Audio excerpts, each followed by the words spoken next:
سلام عرض میکنم به همه دوستان عزیز، به پادکست آجر به آجر خوش اومدید. با یه قسمت دیگه مهمون خونه‌های شما هستیم. مهمون این قسمتمون جناب آقای مهندس حامد مسیح تهرانی عزیز.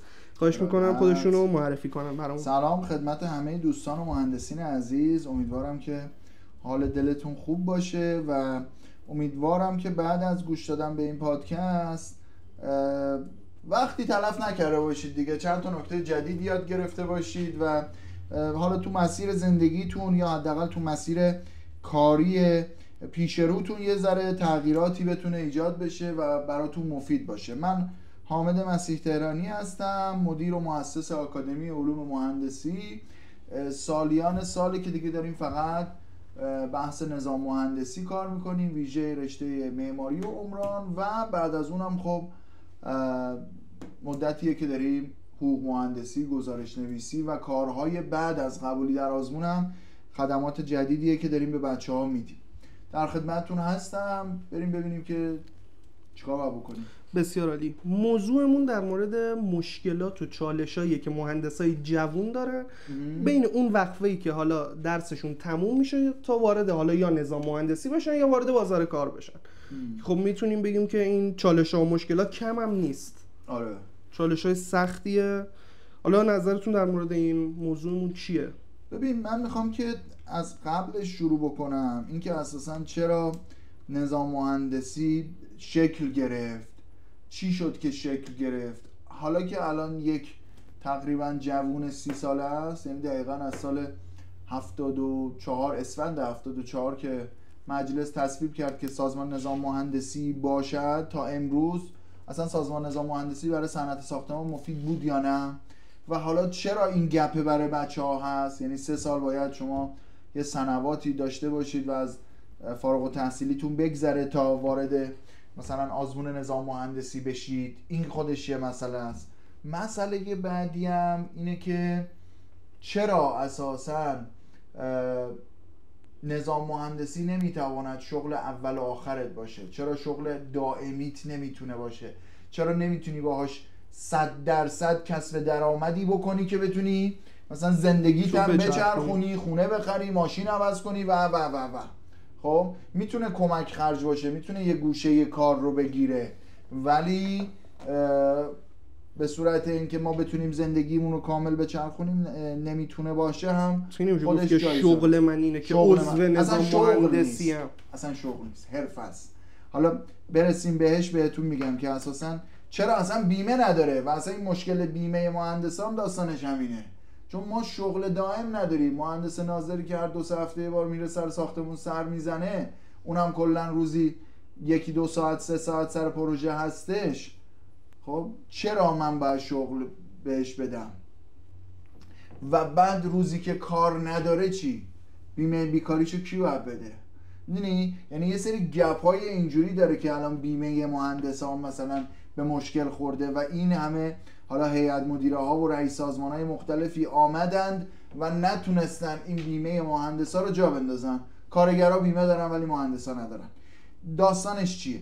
من به نظرم بریم از اول از فلسفه سازمان نظام مهندسی شروع بکنیم، بگیم آقا چرا تشکیل شد، خب بعد چی شد که ما یه فاصله میذاریم بینش که 3 ساله بعدش بیان وارد نظام بشن، و حالا یه فارغ التحصیلی که حالا یا دانشجو یا فارغ التحصیله چی کار بکنه بهتره. من میگم از این دید نگاه بکنیم بریم جلو، به نظرم خوبه. بسیار عالی. به نظر منم اینجوری بهتره، چون اصولا پادکست ما جوری نیست که بخوایم یه سوال مطرح کنیم و جواب بگیریم. بیشتر سعی می‌کنیم که گفتگو محور بریم و ببینیم که خب بحث به کجا کشیده میشه. جواب نیستیم. ببین من حس و حالای خودمو میگم و مباحث و مقررات ملی خیلی جای حس و حالم نیست، یعنی کاملا قانونه. قانون اینو میگه. مثلا بچه‌ها سر کلاس به من میگن که آقا شما گفتی اینجوری. میگم مثلا من حرفی نزدم، من چیزی نمیگم، من دارم کتابو بهت میگم. اینا رو کتاب گفته، اینا نظر شخصی من نیست.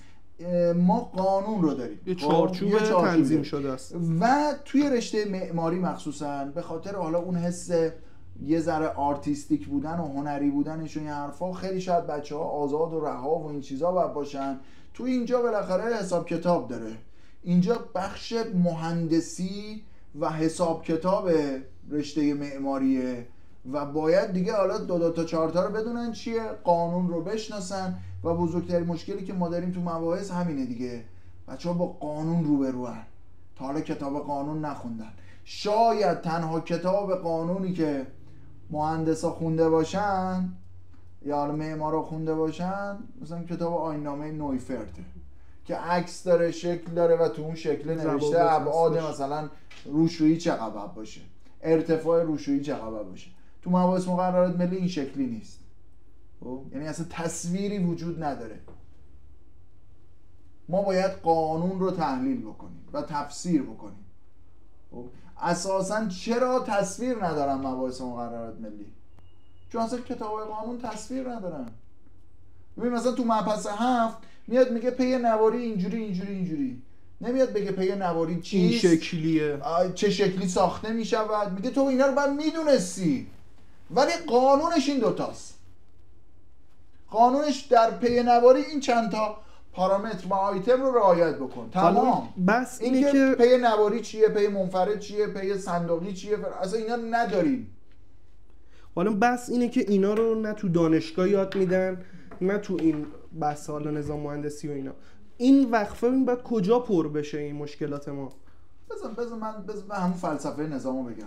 خب بذار فلسفه نظارت رو اصلا بگم. ببین سال 69 یکی از بزرگترین زلزله های معاصر کشور با حدوداً 40,000 کشته و چند تا روستایی که اساساً غیب شدن و نبودن به نام زلزله رودبار و قصران شکل گرفت که زلزله منجیل، رودبار، قصران و اون سمتا زمزمه هاش بود. حتی زمان قبل از انقلاب هم یه وزارت راهی بود و یه نظارتی داشت، ولی دیگه سال 74 100% اومدن سازمانی رو درست کردن به نام سازمان نظام مهندسی.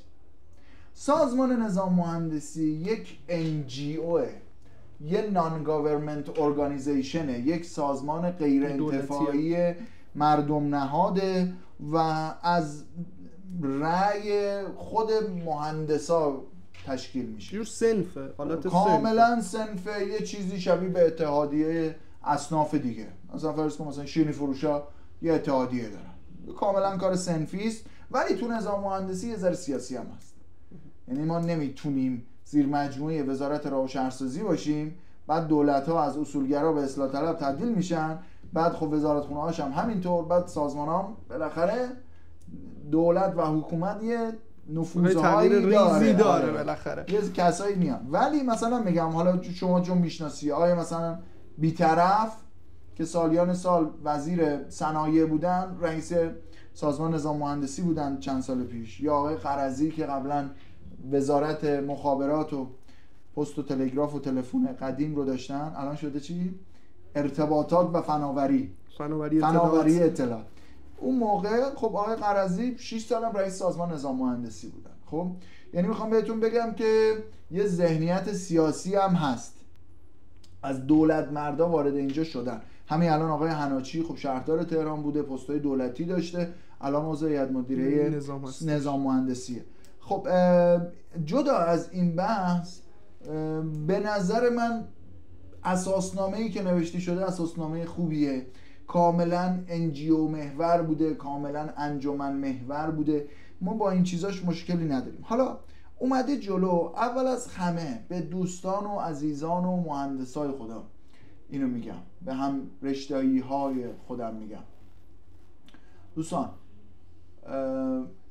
یه ذره ارق داشته باشیم نسبت به سازمانمون. این سازمان برای ماست، من حداقل بهش ارق دارم، چون من تو صنعت ساختمانم، چون دارم کار میکنم، چون درآمد دارم از این کار، باید برام مهم باشه، باید بهش ارق داشته باشم. میگیری چی میگم؟ یعنی اساسا باید این سازمان مال خودمون باشه، خونه دوم ماست و اینا شعار نیست. باید بری مطالبه گری کنی. اگه داری حق عضویت میدی و بگی حق عضویت من کجا داره میره، اگه پروانه داری این پروانه من چجوری شده، صف ارجاع چجوریه و چیزهای دیگه. این یه بخشی از زندگی ماست و ما این رو انتخاب کردیم. خب این از این.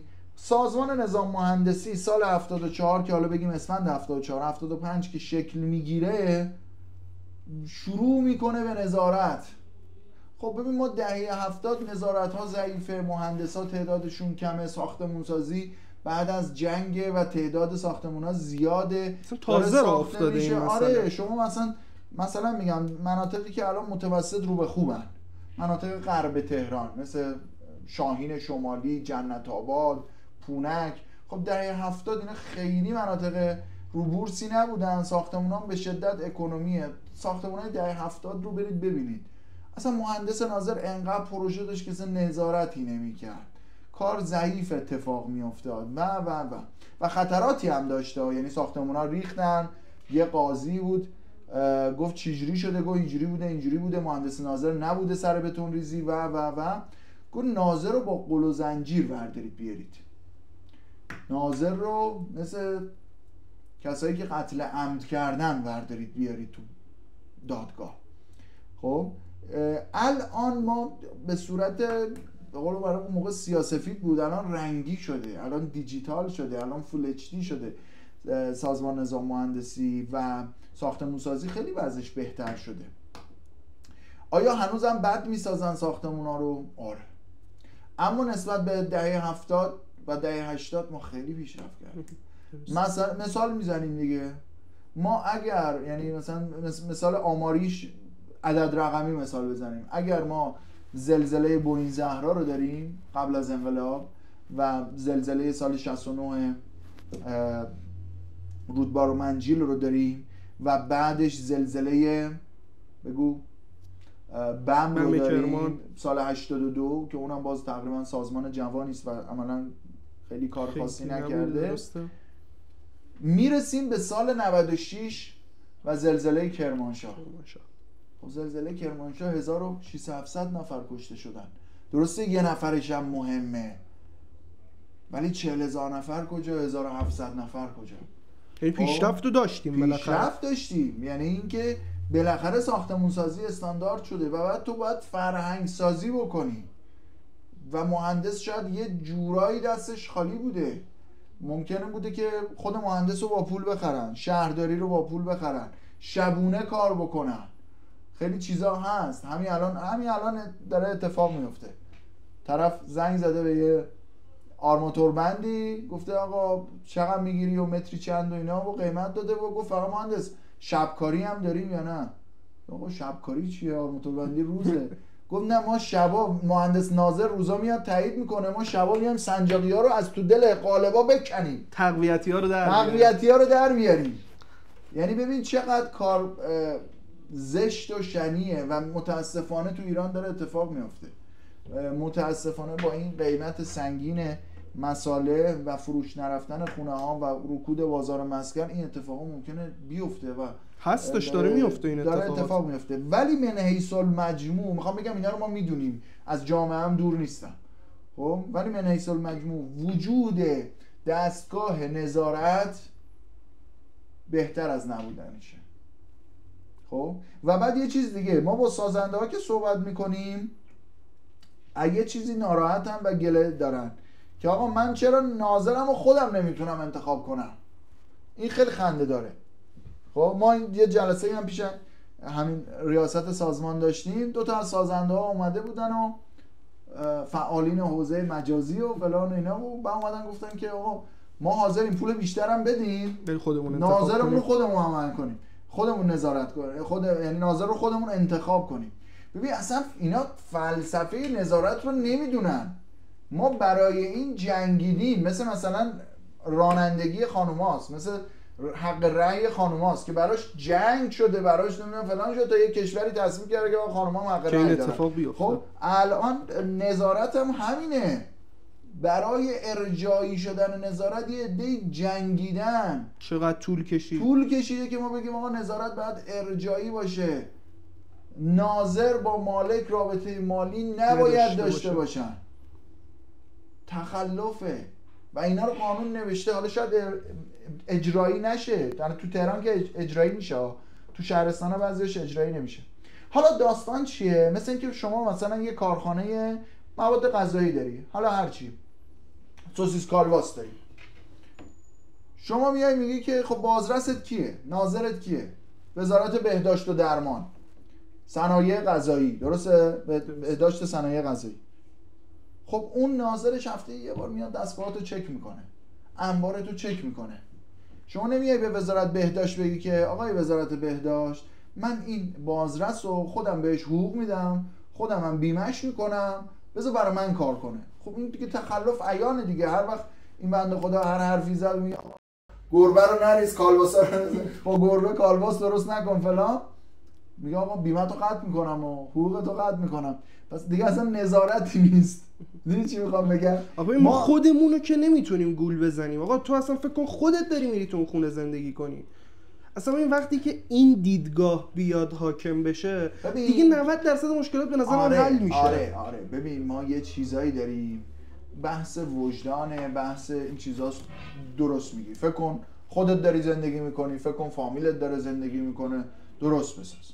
اما یه چیز دیگه هم هست، کسایی که دارن میسازن و حرفه‌ای دارن میسازن این کارو گوش میکنن، ولی کسی که رو قرضه و با 0 شروع کرده میخواد پیش فروش بکنه، تو امروز هم پیش فروش جوابشو نمیده، سازنده اولین بارم هست، پیش فروش هم کسی بهش اعتماد نمیکنه، اون از کجا بیاره بسازه؟ خب ما وقتی داریم صحبت از نظارت میکنیم، نظارت قانونش یکیه، چه برای سازنده‌ای که پول داره، خوبم میسازه، تمیزم میسازه، دوست داره که اصلا کار خوب ارائه بده، چه سازنده‌ای که دوست داره کار خوب بسازه ولی سوادش رو نداره، و چه سازنده‌ای که اصلا اومده بزنه بره. ما باید قانون رو اجرا بکنیم. میدونی مثل چی میمونه؟ مثل این میمونه که میگه آقا من یه ماشین خارجی خوب دارم، بنز دارم، بی ام و دارم، من قانون رو رعایت میکنم، چون اگه چراغ قرمز رو رد بکنم و بخوره خیلی بعد خسارت سنگینی بدم. خب ولی ما میگیم قانون برای همه است، چه برای ضعیفترین و ارزونترین ماشین، چه برای گرونترین ماشین، چه ساختمان‌های خارج شهر، چه ساختمان‌های جنوب شهر که خیلی قیمتشون ارزون تره، چه ساختمان‌های لاکچری شمال شهر. قانون باید اجرا بشه. اون آدمی هم که تو جنوب شهر نشسته جون داره و جونش عزیزه و خانوادهش براش عزیزه، و چون ساختمون ارزونه پس منم ضعیف بسازم، اصلا نداریم همچین حرفی. این فلسفه نظارته که ما کار رو ارجاع میدیم برای اینکه ناظر نشناسنش. حالا آقای آیا ممکنه اونجا با هم دیگه تبادلی داشته باشن؟ آیا ممکنه اونجا با هم دیگه اتفاقاتی بیفته و اینا مثلا پولی رد و بدل کنن فلان کنن؟ بله ممکنه بشه، ولی احتمالش کمتره اینکه دیگه تو خودت 100% بری یکی رو انتخاب کنی باهاش ببندی بعدن چیز بکنی. اون دیگه علنی میشه. این حداقل ممکنه یه ناظری قبول نکنه، اینجوری هست. ولی در کل فلسفه نظارت اینه و به نظر من امروز هم که اتفاقا بازار مسکن تو رکوده، اگر سازنده ها ساختمون خوب، ایمن، استاندارد با حداقل های ضوابط مقررات ملی بسازن، قطعا بدونید که فروش میره، فروش خوبی هم خواهد داشت. شاید چند درصد هم گرونتر از ساختمون های اطراف و همسایه و تو اون محل بتونن گرونتر هم بفروشن که قطعا این اتفاق میفته براشون. 100% خوب سازنده برند اینجوریه. ببین ما تو منطقه خودمون توی حالا تهران سازنده خوب کم نداریم، ولی هر چی میریم حاشیه تر خب یه ذره کار سخت‌تر میشه. ما ناظرا که صحبت میکنیم کار سخت‌تر، یعنی نظارت روی اون ساختمونا خیلی سخت‌تره. ولی تو تهران الان حداقل فرهنگش اومده و جای امیدواری داره و به این صورته. این از فلسفه سازمان نظام مهندسی. چرا اومد؟ آیا اومده خوب بوده؟ آره به نظر من خوب بوده. ساختمان‌های دهه 90 دهه 1400 رو شما نگاه بکنید با دهه 70 خیلی فرق میکنه. لحاظ الکتریکال، مکانیکال، لحاظ سیمکشی، لحاظ پارکینگ، ورودی، نورگیری ها، همه چی بهتر شده. یعنی فضای آسایش و استانداردهای ساختمون به نظر من بهتر شده، در صورتی که خیلی این شعار رو میدن که هرچی قدیمیش بود بهتر بود. به نظر من نه. الان ساختمون جدید به نظر من میانگین ها، اوریجش رو عرض میکنم، ساختمانی که الان داره ساخته میشه خیلی خیلی بهتر و استانداردتر و با کیفیت‌تر نسبت به ساختمان‌های دهه 70 با میگم میانگین بالای 70% 80% بهتر. حالا مثال نقضم داره. پس به نظر من موفق بوده. اما بریم سراغ این که چرا 3 سال باید بگذره و بعد برن شرکت کنن و بعد چرا اصلا این کار و نظارت ساختمان حرفه است، شغل نیست و چیزایی که داشتیم. قانون اینجوری شده که این 3 سال سنوات به معنی این که شما 3 سال رفتی کار کردی، یعنی در اصل اومدن آزاد گذاشتنت. خب میتونستن سختگیری هایی بکنن که نکردن، به نظر من دمشون هم گرم. خب میتونستن بگن شما 3 سال سابقه کار بیمه‌ای بیار. خب برای بچه‌ها سخت بود. نصف بیشتر شرکت‌ها که الان دارن کار میکنن بیمه نمیکنن، یا اصلا خود طرف رفته داره ساختمون میسازه یه جای دیگه است، خیلی کارهای مختلف است. و به نظر من این قانون خوبیه. قرار بوده که تو این 3 سال بری کار پیدا کنی و کار بکنی و یه تجربه‌ای کسب کنی، بیای آزمون نظام مهندسی اصلا به قول یه کارآموزی تو کرده باشی که آقا آره. پروانه‌تو نکردن تقصیر قانونگذاره نیست. خب یه سری این کارو نکردن، رفتن حالا تو این 3 سال کار دیگه کردن. من یه دوستی داشتم سالیان پیش، البته الان خبری ازش ندارم، چون مکانیک میخوند، لیسانس مکانیک داشت. درسش که تموم شد، کارشناسیش که تموم شد، با داییش رفت مانتو فروشی زد. گفتم تو خیلی کار خوبی کردی که درس رو تموم کردی، چون اگه یه ترمت میمون نمیتونستی بری مانتو فروشی بزنی. خب بعضیا کار غیر مرتبط دارن میکنن یا هنوز تو این 3 سال کردن، ولی قانون اومده گفته آقا 3 سال مدرکت بگذره اوکی. بعد اومده یه چیز دیگه گذاشته، گفته نیازی به بیمه و سابقه کار اون شکلی نیست، بری بر من عکس بیاری، پرونده بیاری، استشهاد بیاری. 2 تا مهندس پای یک از هر رشته‌ای، عمران، برق، مکانیک، شهرسازی، هرچی، معماری، بیاد امضا بکنه، زیر برگه شما رو ما تایید میکنیم. برای اون مهندس هم بار حقوقی نداره. ما اومدیم و این رو داریم، حالا یه هیئتی هست، همین الان که دارم باهاتون صحبت میکنم خانم وزیر، خانم فرزانه صادق مالواجردم قبول کرده و امضا کرده که آقا یه کارآموزی بذاریم برای مهندسان. خب اینجا 2 تا حسن داره، 2 تا بدی داره. اونی که 3 سال کار کرده میخواد آزمونه رو بده، پروانه‌شو بگیره بره سر کار، بلدمون.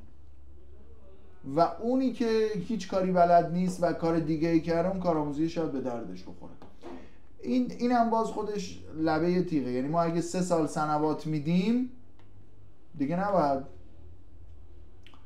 کارآموزی هم 1 سال هم حالا کارآموزی هم طرف بره. پس اون 3 سال سنوات رو بردار، فقط 1 سال 2 سال بالاخره باید یه جای جایگزین شه دیگه آقا، یا آره بگن دیگه. 3 سال کارآموزی یا 3 سال الا سنوات داشته. آره دیگه دقیقاً. این یه نکتهش. و نکته بعدیش هم بحث یه ذره سن و سال هم هست دیگه. تو که تجربت میره بالا، مثل کارشناس رسمیه. ما الان یه خانومی داشتیم متولد 71 کارشناس رسمی قبول شد، تو مصاحبه ردش کردم. بعد اون بنده خدا گفتش که فقط و فقط به خاطر سنت بود خانم. با این سن اصلا اینا تو هر چقدر خوب صحبت کنی اینا قبول نمیکن. نمیخوام بگم درسته یا غلطه، قانون نانوشته‌ای است که بینشون هست. نانوشته‌ای که بابا کارشناس رسمی هم یه وجنات سن و سالی هم باید داشته باشه و قطعاً تو این سن و ساله یه سری هم تجربه پیدا کرده، ولی بالاخره باید حرف شنوی هم داشته باشه. میری وارد دادگاه میشی، قاضی هم یه چیزی نگاه بکن. برای همین یه سری کارا نیاز به یه ذره سن بالاتر هم داره. تو نظارت هم همینه. این 3 ساله به نظر من اون فلسفه هرم داره که آقا یه 3 سال از لیسانس هم بگذره، از کارشناسی بگذره، تازه ببینم که جریان چیه. 3 سال باید بگذره. اما بچهای خودمون باید چی کار بکنن؟ یعنی اگر من حامد تهرانی امروز برمیگشتم به 20 خورده سال، آیا بازم رشته معماری رو انتخاب میکردم؟ آیا اون مدلی درس میخوندم؟ اینا همش حرفه. خب یعنی اینا رو میخوام توضیح بدم. خب خود من اگر بودم چی کار میکردم؟ خب ببین دوره ما لپتاپ خیلی چیز نبود، باب نبود، نرم افزار خیلی باب نبود، اواخر خیلی نرم افزار باب شده بود و راندوها اکثرا دستی بود، ارائه های آخر ترم دستی بود. الان خب بی نهایت نرم افزارهای مختلفه. دوره ما تریدی مکس بود، اتوکد بود، رویت بود، این بود، نه اینکه نبود، آرشیکد بود، اسکچاپ کامل بود. این الان جا نیفتاده بود که همه استفاده کنن، همه استفاده کنن، همه لپتاپ داشته باشن. نه لزومی نداشت. با یه تاچ مثلا 7 8 تا ماژیک هم میشد جواب گرفت. ولی خب امروز نرم افزار جدا ناشدنیه. قطعاً به عنوان یه دانشجوی رشته معماری و حتی عمران تو باید 2 الی 3 4 تا نرم افزار رو بلد باشی و بدونی دارن چی کار میکنن با این نرم افزارها. یکی از حسنای ایران به دلیل اینکه ما توی تحریم هستیم، قانون کپی رایت رو رعایت نمی‌کنیم، گرونترین نرم افزارها تو ایران رایگانن و شما میتونی دانلودشون بکنی. حالا قدیم دوره ما سی دی بود، الان فکر کنم یه 6 7 سال 7 8 سالی که دیگه اصلا تو میزنی روی گوگل اصلا سی دی رامو دیگه برداشتن، دی وی دی رامو برداشتن. خب پس سیستم اینجوری بود، یعنی یه سیستمی بود که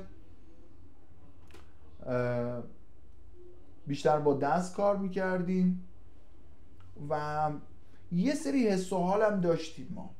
خب یعنی دخترها معمولا دوست داشتن زاهدید بشن، پسرها دوست داشتن حالا مثلا یا لوکوروزیه بشن یا نورمن فاستر بشن یا رایت بشن و چیزهای از این دست. خب دوره ای بود که مثلا مجله زیاد بود، مجله ها خیلی جذاب بود.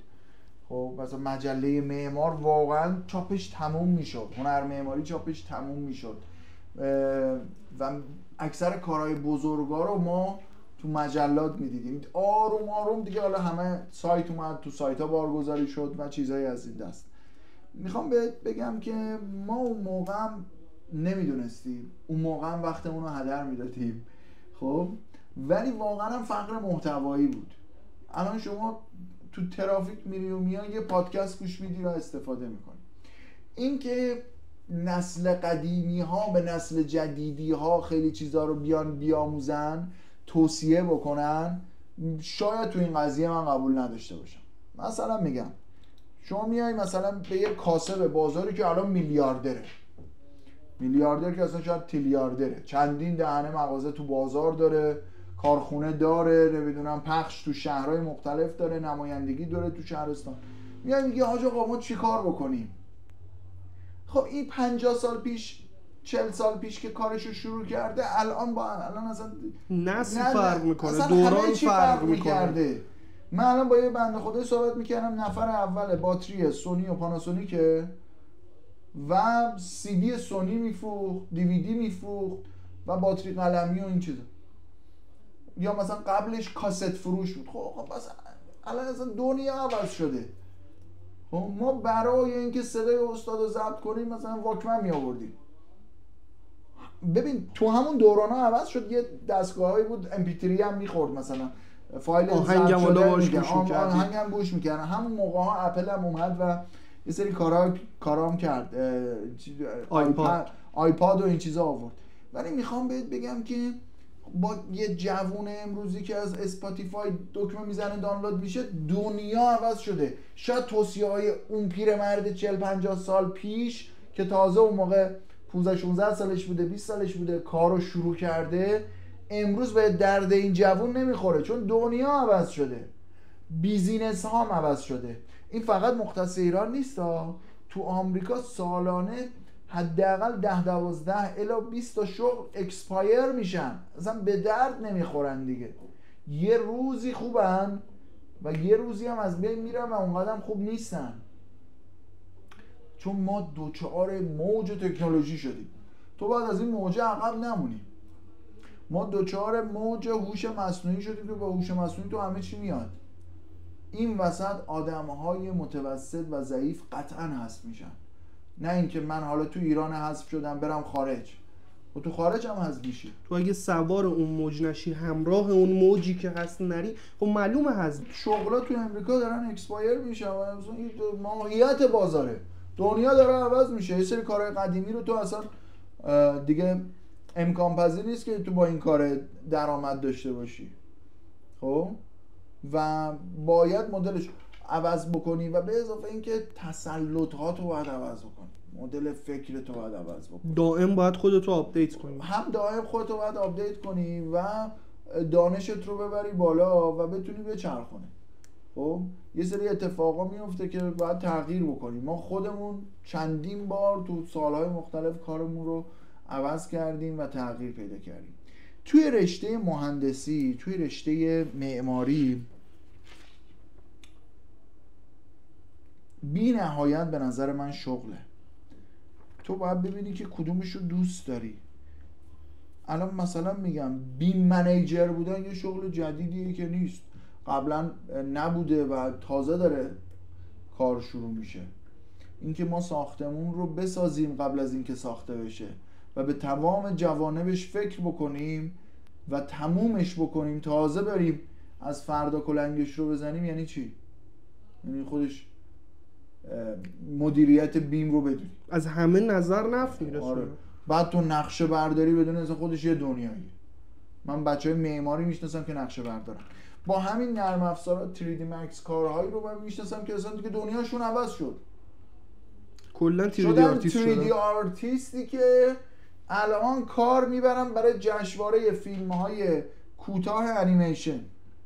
رشتهش معماریه، با تفکر معماری داره فیلم جشنواره خارجی کار میکنه در رشته معماری.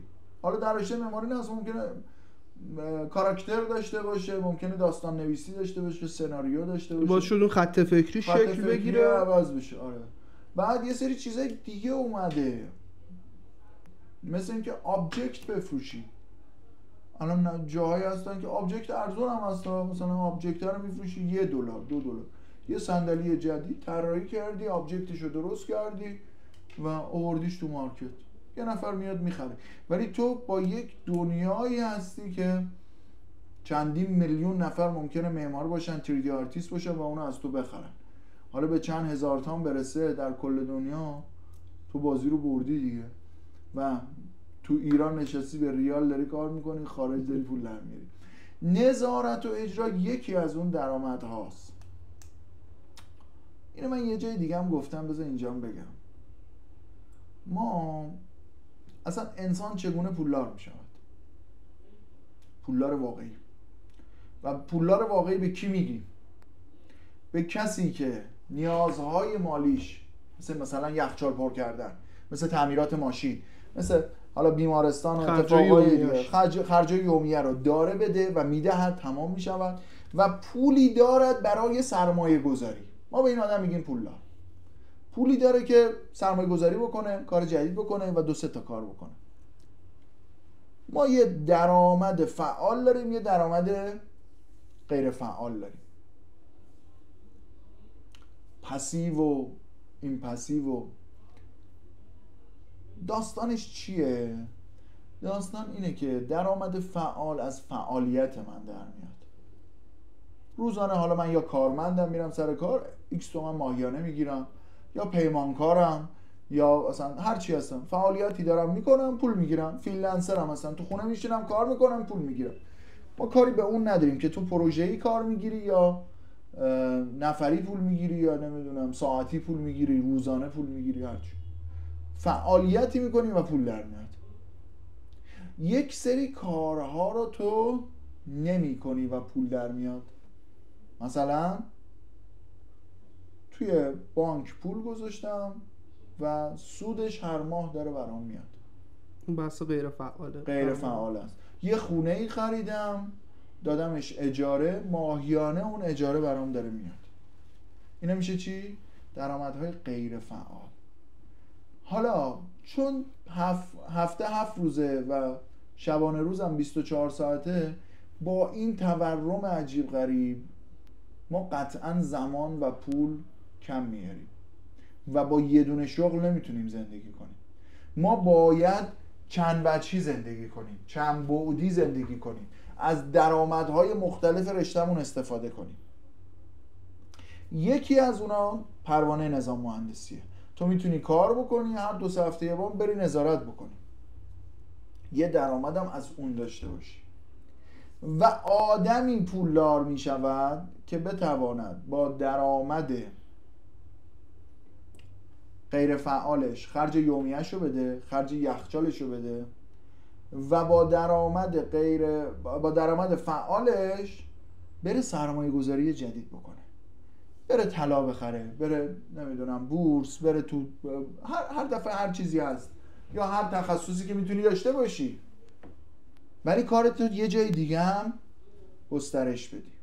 خیلی ها میگن که رقیب زیاده بین مهندسا، واقعا هم هست، مهندسا زیادن، رقیب زیاده، ولی اگر تو ایدت خوب باشه، نوآوری خوبی داشته باشی، هزاران راه هست که به پول برسی. بستگی به اون ایده، تفکر و نوآوری آدم داره.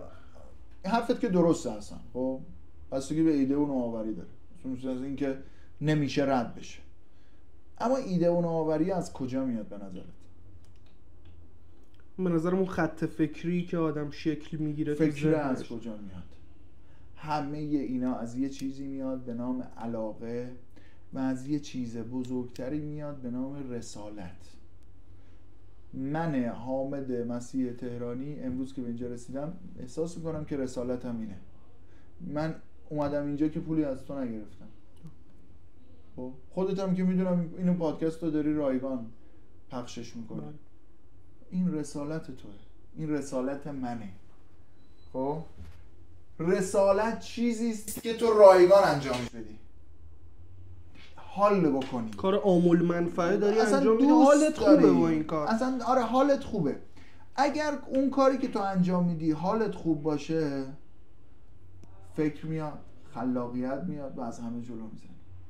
3D کار، میگم من دوست خودم که الان تو جشنواره‌های بین‌المللی داره فیلم کوتاه انیمیشن میده با فوق لیسانس معماری، روز اول شروع شد.